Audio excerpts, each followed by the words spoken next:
Bonjour et bienvenue sur notre webconférence sur le thème Recruter en alternance. Quels outils pour réussir l'intégration de vos collaborateurs? Donc, au cours des 30 prochaines minutes, nous examinerons ensemble les étapes clés d'un recrutement en alternance à partir de la définition du poste, en passant donc par le choix du contrat et de la formation, par les aides de l'État pour encourager ce type de recrutement, par les objectifs et les besoins du tuteur, et donc l'accompagnement de la DAS pour le bon déroulement d'un tel projet. Alors j'ai, comme d'habitude, à mes côtés ma fidèle complice Sandrine Carrois, qui ne manquera pas de répondre à toutes vos questions que nous vous invitons à nous poser sur l'espace de questions-réponses qui se situe en bas à droite de votre écran.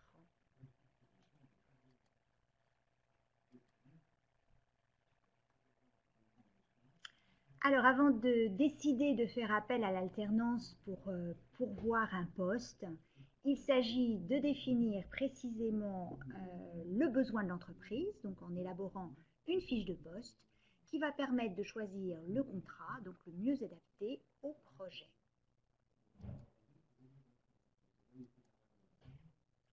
Quelles sont les étapes clés d'un recrutement en alternance? Donc, une fois le besoin identifié, il s'agit de choisir le parcours de formation qui sera le mieux adapté aux missions qui seront confiées donc à ce futur collaborateur.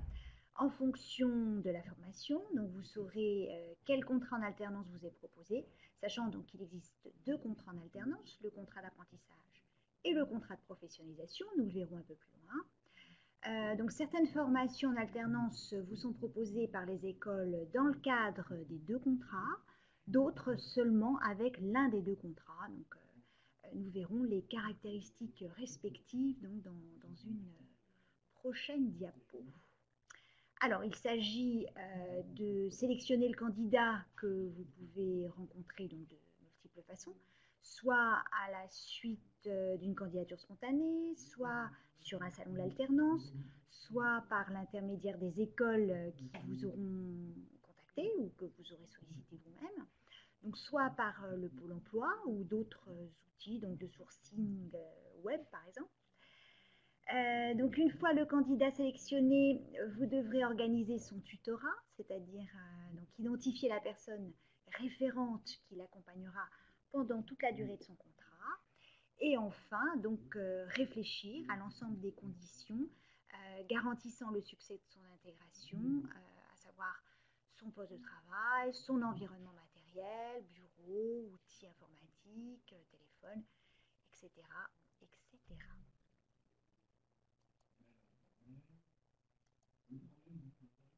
Alors, le faible coût d'une embauche dans le cadre d'un contrat en alternance permet à l'entreprise d'anticiper les besoins en compétences et de constituer un vivier de ressources à moyen terme, de diversifier donc les recrutements et d'impliquer donc les salariés dans une dynamique de transfert de compétences.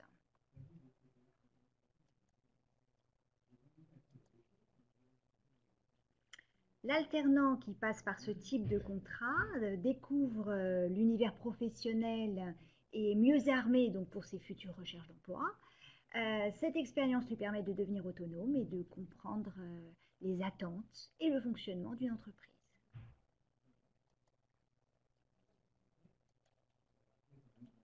L'alternance en quelques mots, c'est quoi? Donc c'est deux contrats signés pour une durée déterminée ou non.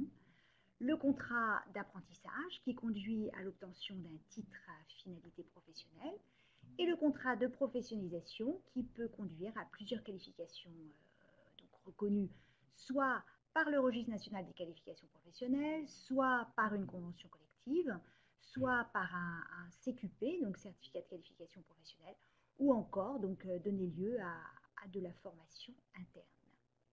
Donc la loi qui réforme la formation professionnelle, publiée le 6 septembre dernier, réforme également l'apprentissage avec des mesures d'assouplissement du contrat d'apprentissage. Donc elle prévoit notamment l'accès au contrat d'apprentissage jusqu'à l'âge de 29 ans, par exemple. Elle précise de nouvelles conditions de rupture de contrat. Elle autorise la mise en place à l'étranger d'une partie de la formation, ou encore la création de centres de formation d'apprentis par les grandes entreprises.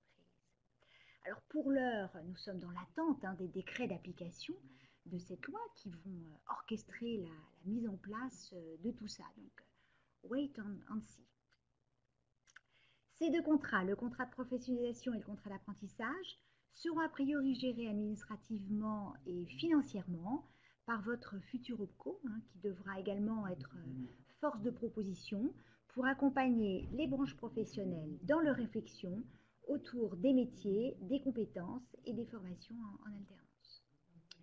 Et enfin, donc la collecte de la taxe d'apprentissage serait réalisée par l'URSSAF d'ici 2020. Donc là encore, à suivre.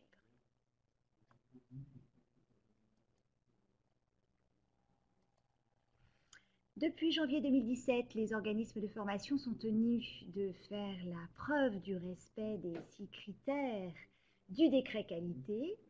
Depuis cette date, l'AFDAS vérifie leur inscription sur la plateforme du Datadoc et les accompagne si nécessaire.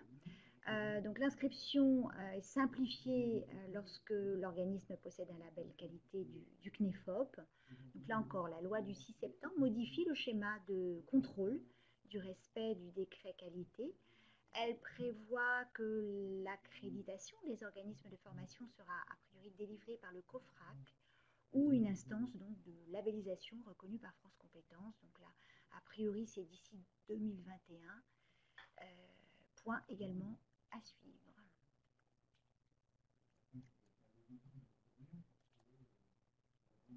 Voici quelques informations sur le public actuellement éligible au contrat en alternance, qui peut être âgé de 15 à 25 ans, bientôt 29 pour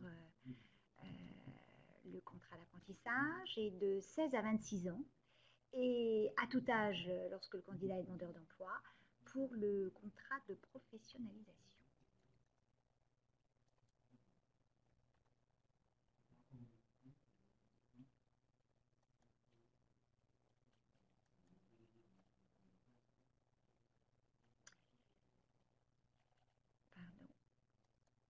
La durée...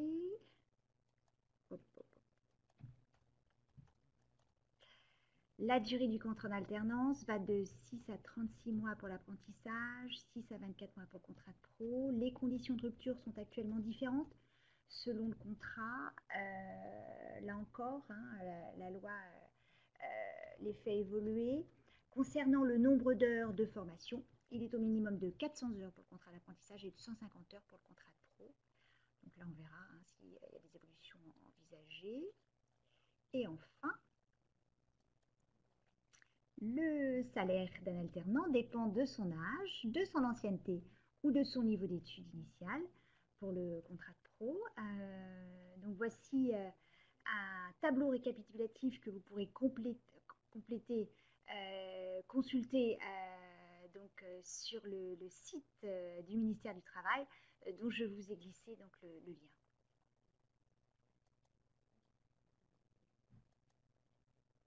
Alors jusqu'à la fin de l'année, vous pourrez compter sur les aides suivantes, donc sur le contrat d'apprentissage, aide à l'emploi, aide au recrutement, aide à l'apprentissage, exonération de charges, crédit d'impôt et prime d'aide au TPE pour l'embauche d'un apprenti mineur. Il est prévu que ces aides soient remplacées à partir du 1er janvier 2019 par une aide unique pour les entreprises de moins de 250 salariés, dont les apprentis préparent un titre de niveau bac ou inférieur. Donc en revanche, les exonérations de charges seront quant à elles maintenues. Donc là encore, je vous invite à suivre l'actualité, évidemment. Ah, on me fait signe que je ne parle pas assez fort. Je vais lever un peu la voix.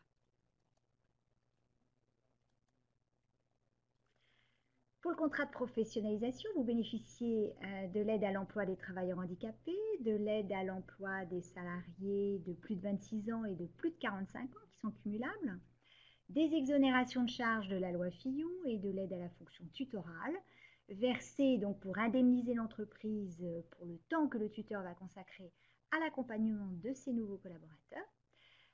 Aide qui est de 1 380 € et qui passe à 2 070 € lorsque le tuteur a plus de 45 ans.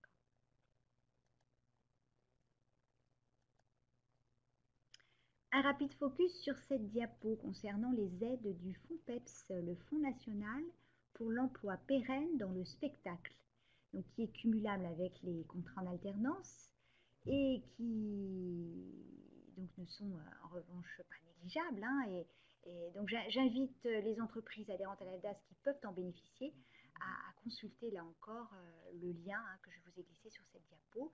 Sachez que vous recevrez le replay de cette webconférence et du coup vous pourrez revenir sur tous ces liens.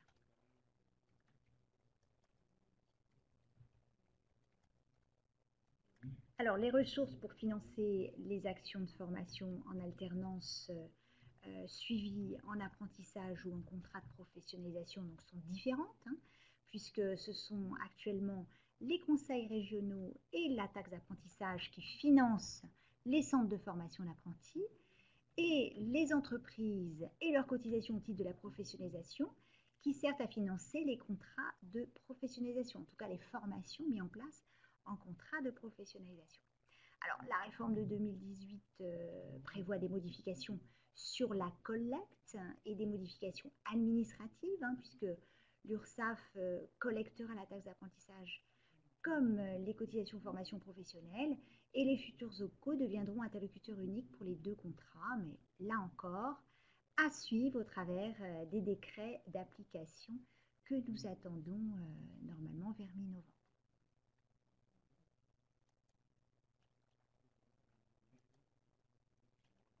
Pour signer et valider l'un de ces deux contrats, il vous faudra réunir leurs CERFA respectifs, signer des conventions de formation avec les écoles, nommer tuteur ou maître de stage, maître d'apprentissage, et disposer donc d'un programme, d'un calendrier détaillé, voilà, des formalités administratives assez classiques. L'alternant est accompagné en entreprise, soit par un maître d'apprentissage, soit par un tuteur. C'est une obligation. Hein. Le tuteur doit cependant être volontaire, hein, évidemment, c'est la clé du succès. Qualifié pour cette mission, expérimenté et formé. Donc sachez que l'AFDAS tient à votre disposition le guide de l'alternance, un outil très complet que vous pouvez télécharger donc, sur notre site et que nous ne manquerons pas évidemment de mettre à jour dès que nous saurons dans quelles conditions évoluent tous ces aspects.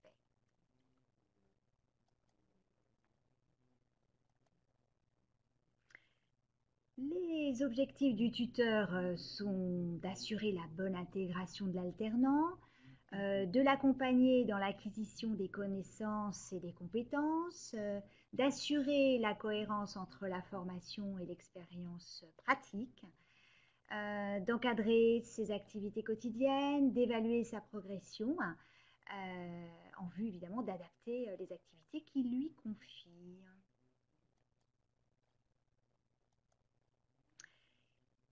Il va donc lui falloir être pédagogue et se former aux techniques et méthodes d'encadrement, hein, s'il ne l'est pas déjà, aux techniques de formation, d'évaluation et de suivi de ce type de collaborateurs présents à temps partiel hein, et engagés donc, dans un parcours de formation qui est souvent très ambitieux. Donc ceci nécessite du travail, de la motivation, de l'énergie. Effectivement, la formation tutorat met l'accent sur cette dimension qui n'est pas toujours présente évidemment sur les recrutements sur des contrats plus classiques.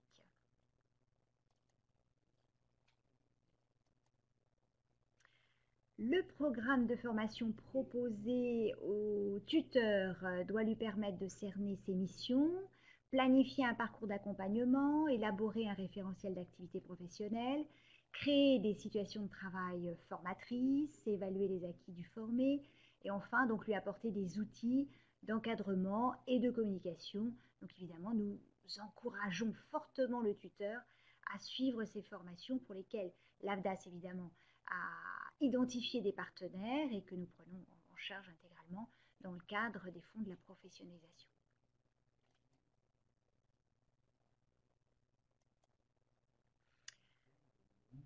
Voici les organismes de formation que nous avons sélectionnés pour vous sur toute la France. Donc cette offre est évidemment consultable en ligne sur notre site dont Sandrine vous transfère le lien.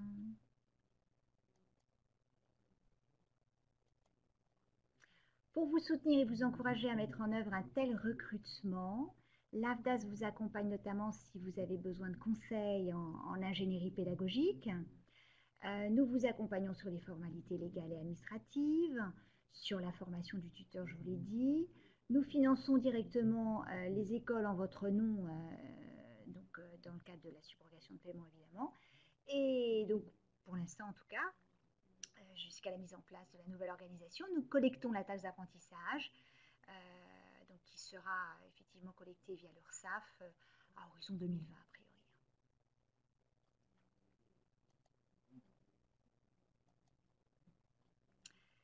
Et bien voilà, nous voici arrivés déjà à la fin de notre webconférence. J'espère vous avoir éclairé sur les 2 contrats en alternance que vous pouvez signer avec un nouveau collaborateur. Et j'espère que vous serez nombreux à participer à celle d'octobre sur comment optimiser le financement de vos projets de formation 2018 et à celle de novembre, donc sur l'entretien professionnel, un temps d'échange privilégié avec vos collaborateurs. Donc vous recevrez donc les invitations très prochainement. Donc Sandrine et moi vous remercions pour votre participation et vous invitons donc à poser votre appréciation en 2 clics sur l'enquête de satisfaction que je vais vous glisser. C'est bon Sandrine, je peux passer sur l'enquête. Voilà.